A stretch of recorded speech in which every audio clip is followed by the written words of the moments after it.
Bones, jo som Antoni. Jo som en Lluís. I nosaltres som Vaca Xuta. Hem vengut aquí, bàsicament, la presidenta de la GAO ens va cridar, va dir som molt fan vostre. I aquí estem, bàsicament. Sí, pues com us coneixeu, haureu vist que tenim les entrevistes dominadíssimes. Així que avui hem vengut a això, no, Toni? A fer d'entrevista 2 per un dia. I clar, no hi ha entrevista sense entrevistat, això és evidentíssim. Mos presentes tu, Toni? La persona que ens acompanya avui és un jovillenc que fa un parell de mesos celebrava el desaniversari del seu gran projecte. Ell és mag i director del Festival Internacional de Màgia de Mallorca. Amb molt de gust, donant la benvinguda a Casanyes. Casanyes. Dues S's. Hola, bon dia, què tal? Gràcies per convidar-me aquí, si és que ho heu fet vosaltres. A tu per venir i bueno, i tots els que heu fet possible això. Sí.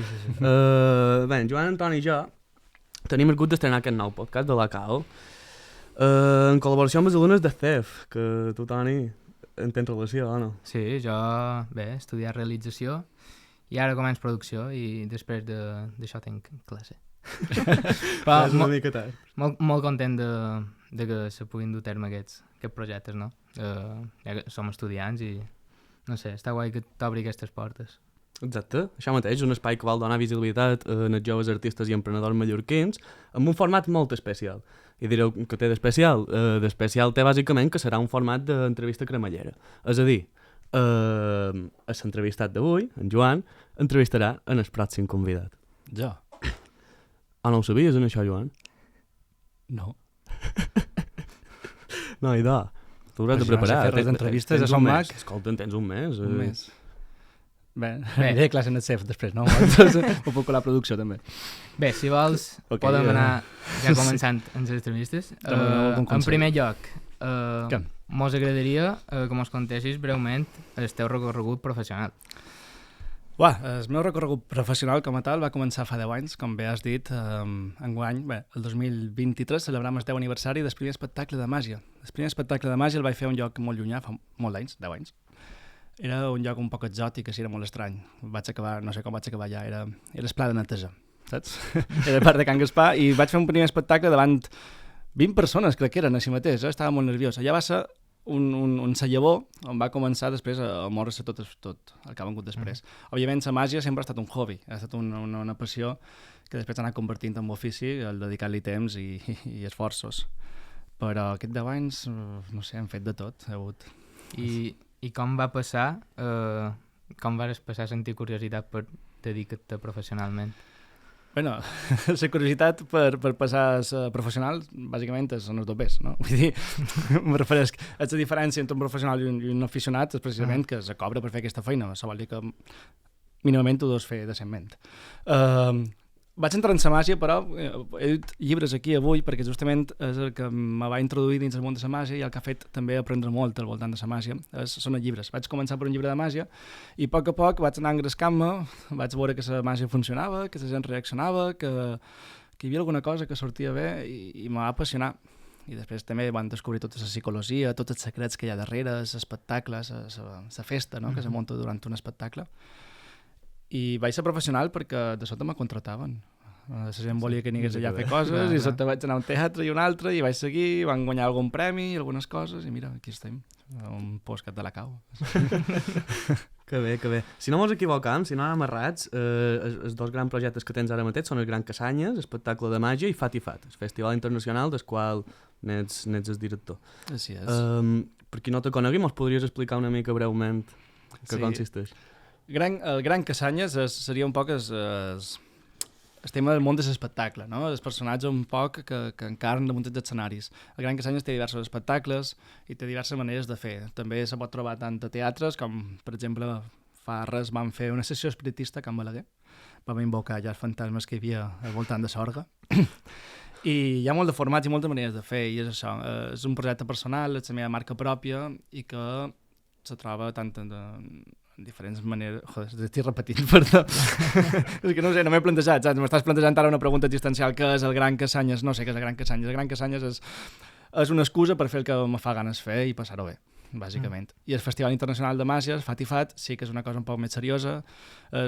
Si no ho havies descobert abans, és un festival internacional de màgia que es fa a Palma i duim els millors mags del món, les primeres varetes, els campions mundials de màgia, que per sort n'he pogut conèixer molts i els duim aquí perquè la gent també pugui veure, pugui gaudir, pugui aprendre, tant els professionals com els aficionats. Això. I durant aquests darrers anys de carrera, quin diries que quin balanç hi ha hagut entre el suport extern i sacrifici personal?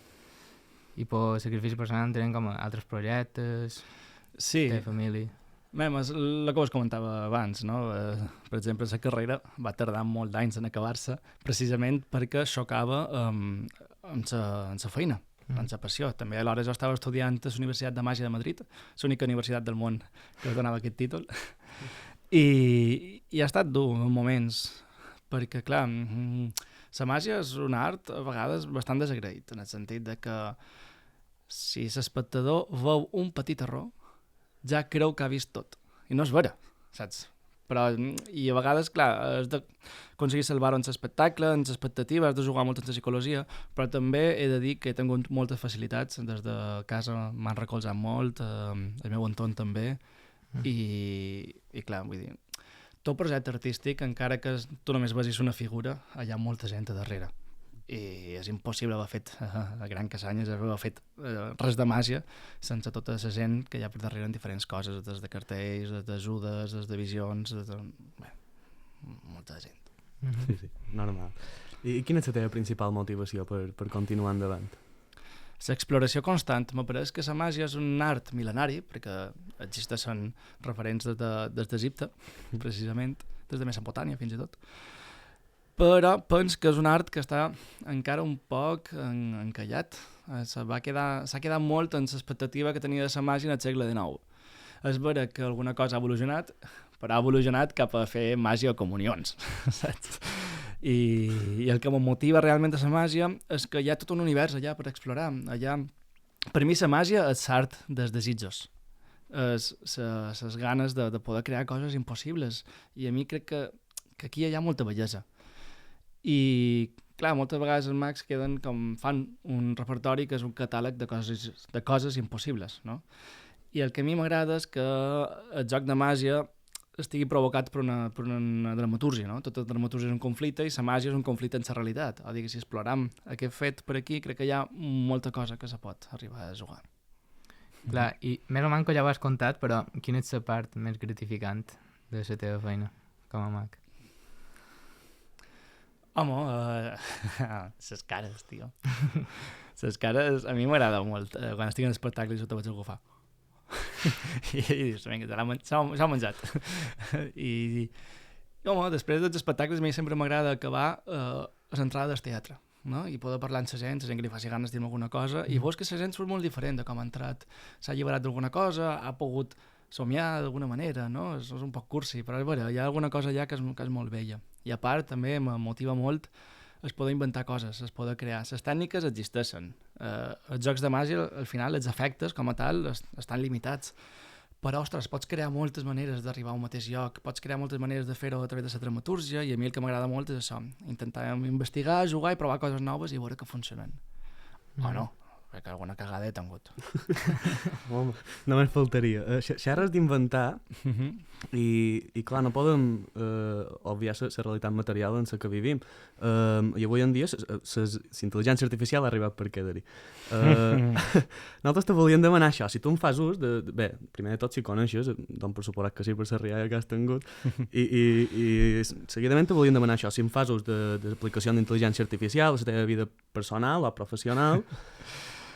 És que sí i no. O sigui, el meu espectre d'intel·ligència artificial se basa bàsicament a dir-li coses en aquest bitxo que hi ha en el mòbil. No sé què nom, Siri és en Apple, bueno, no sé qui és.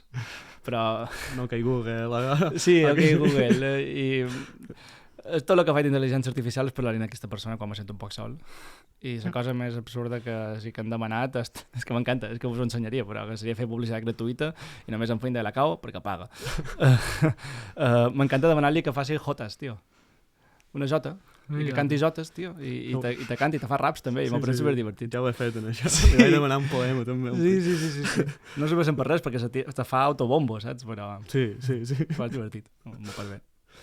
I seguint amb aquest tema, ho veus com una amenaça o com un aliat, o simplement? Jo una de les coses que me fan més por són les distopies, i és vera que per mi tot aquest món fa una olor a distopia i a distopia propera. A mi soc un poc reaccionari en aquest aspecte i me fa un pot de por. Ara, no ho veig com una amenaça perquè el meu ofici no... El meu ofici és teatre, és que realment la gent, crec que quan més separats estem, no? Quan més pantalles hi ha alguna cosa, algun afer que fa que la gent s'ajunti, no? Per això el teatre encara viu. El teatre està en decadència des que va néixer. Vull dir, la Grècia clàssica ja era un art completament elitista i separat i marginal. I és així, sempre ha estat precari, però ha mantingut alguna cosa, perquè la gent necessitava juntar-nos, la gent necessitàvem estar junts, perquè som éssers col·lectius. I els espectacles, els concerts, tot això, crec que no podrà estar mai substituït per una intel·ligència artificial. Sí que substituirà moltes coses i farà molt de mal, també molt de bé, supos, però no és una amenaça, és un problema. I de cap a futur, com te veus d'aquí 10 anys? On te veus? Mira, justament ara jo estic preparant el número de concurs pel Congrés Nacional de Màgia, que ja van guanyar el tercer premi, ja la idea és aconseguir el primer, i gràcies a això pot anar després en el Mundial, que se fa el 2025 a Itàlia.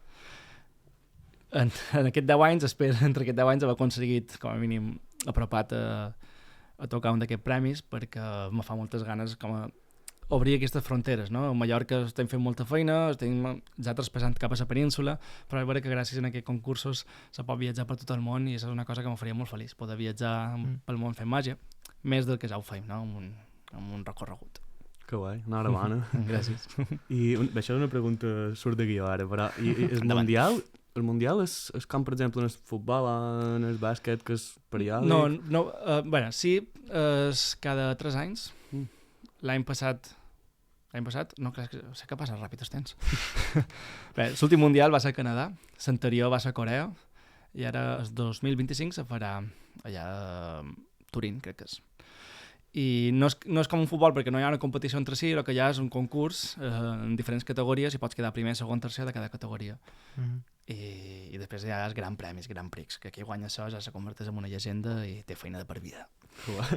I ara pensava, quines categories hi ha que vas mencionar? Sí, mira, se separa en 2 grans blocs, màgia d'escenari i màgia de prop. La màgia de prop hi ha cartes, no? Cartomàgia, numismàgia, que és amb monedes, i bé, micromàgia se diu en realitat, no? Que són objectes petits. I després l'escenari trobam el mentalisme, que és les lectures de pensament, la parapsicologia, les grans il·lusions, no? Que són aquestes catxos on fiques gent i claves espases i coses. També trobant la màgia còmica, que és un poc el lloc que jo estic explorant, perquè hi ha alguna cosa molt interessant també en la comicitat, perquè és una cosa subversiva i hi ha alguna cosa que m'agrada treballar per allà. També hi ha màgia general, que és el cul de sac on fiquen tot que no saben on ficar. I manipulació també, que això els coreans són uns experts. Se passen anys i anys moguent i fent aparèixer monedes i pilotes en les mans, és una cosa molt complicada. I bàsicament això. També hi ha invenció, creació, originalitat. Molt interessant. Sí, vaig veure un vídeo, fa un parell d'anys, vaig veure un vídeo d'un campió del món, això que m'ha sortit, abans ho comentàvem de fora de càmera, m'ha sortit, vaig veure això que dius que treia fum de sa boca en sa carta. En Simlin, que era sí. Aquest tot ho fa un fum. Sí, espero que no tingui càncer mai, tio, perquè ja tot ho trau de sa boca, és vera. Sí. I ara ja per anar tancant l'episodi, te volíem fer 3 preguntes de resposta ràpida, el que en dèiem a Vaca Xuta Speed Up Version, que per cert mos podeu cercar per YouTube, I la primera és: quin artista local és el que més t'agrada, el teu preferit, de qualsevol àmbit, de qualsevol disciplina artística? Mira, quan hem parlat abans de que no podia arribar aquí sense gent a darrere, per mi una persona que admiro molt a nivell artístic i personal és Ana Maria Garalbe, que és una gran actriu, una gran dramaturga, i la veritat que sense ella no hagués pogut fer res, perquè sempre sap trobar el punt, sempre sap anar més enllà, no? I a mi m'ha ajudat moltíssim a poder estar aquí, la veritat. És un tremendo plaer poder fer feina amb ella i és una persona que admiro moltíssim. Després que són més d'arts escèniques, després podríem parlar de pintura, de música. Per sort, a Mallorca està aguantant una explosió. Supos que arran d'això la Caos també està fent aquest treball, però és vera que ara hi ha una proliferació de gent admirable.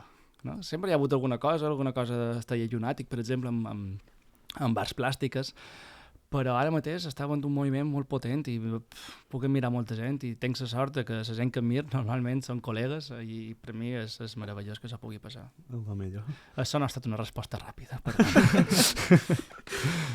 I ara t'hem de fer la pregunta clàssica del podcast, clàssica a partir d'avui, perquè no s'ha fet mai. 3 per setmana. Si poguessis tenir una conversa profunda amb un objecte material, quin triaries? Ho he pensat molt. Una roca. O sigui, m'encantaria xerrar amb les pedres, tio. Perquè hi ha moltes pedres que estan col·locades a llocs molt interessants. Imagina't una pedra d'Artac, de les païses. Dius, hòstia, què fas allà damunt? Saps? Quanta estona fa que estàs allà i que has vist? O una pedra del Coliseu Romà, o d'un temple grec, no és igual, unes pedres. M'agradaria poder parlar amb pedres. És molt bona resposta. Canvis com moltes coses. És Canvis molt com bona. moltes coses, pedres, eh? L'altre salta diu discutíem aquesta pregunta, anem que pensàvem, i discutíem això també. Jo vaig dir una farola, cercant també me manco aquest. Home, una farola està ben il·luminada. I ara per acabar, pregunta ineludible i a damunt és important perquè pot fer que, bueno, que sortiguem com hem entrat o que un d'estats surti en sos peu per davant. És la cao com les persones, és a dir, fred, o com a psicòpates, calent? Com a persones fredes, vols dir? No, però... No, a mi és que la cau fred de gelera. Això que tu veus i te refresca per dins i vas notant quan va baixant, saps? A mi m'agrada així. Perfecte. No sortirem ben igual com entrar. Són del mateix parer. I vosaltres? Vosaltres després vos entrevistaran? No ho sabem. I quin objecte faríeu? Jo, objecte? Ara molt entrevistat. Ara m'ho fas tu la pregunta. He de practicar per d'aquí un mes. Jo diria un rellotge. Jo era l'únic objecte que m'ha venir a part de... Veus? A part d'una roca, d'un objecte tan... Sí, a part de la resposta que t'has donat, li pegava cap en aquesta, cap a la d'un rellotge o... Hòstia, un rellotge però seria com molt ansiós, saps? Sí. Seria una mica... Sí. Una mica espíric. No ho sé, tio. M'has deixat un poc... No, clar, no. És que t'han de fer preguntes, tio. T'han de fer preguntes, pues, responsabilitza't un poc del que està dient, saps? No ho sé. I la cau? La cau fred. La cau fred. Sempre. Estic d'acord amb això. Sempre. Bé, i fins aquí. Moltes gràcies a la cau per convidar-nos. En el CEF per estar aquí, no? Vull dir... Per obrir moltes portes. Aquest espai, que és increïble. I a les padrines. Les padrines? Claro, les padrines. Sí, la padrina sempre endevina. Hombre. Bueno, i espero que te preparis bé les preguntes per el pròxim convidat. No m'esperava això, m'ho fet una trampa aquí. Hem fet una encerrona. T'hem deixat... Bé, vas tu veure la facilitat que tens. I hem deixat el llistó alt. No ho sé, jo el llistó... Té més tal. Jo faré un podcast que dirà vaca xuta. I res, ara, per acabar, abans de despedir-te, sí que mos agradaria donar-te una bosseta de marxandatge. Mostra la càmera, Toni. En disseny d'Aguilar i Hijos. Super. I res. No sé què ha de dins. No sé, Vull mirar-ho. Ja me puc suposar el que... No. Això és per això? Gràcies. Està bé. Està beníssim. Gràcies. Moltes gràcies.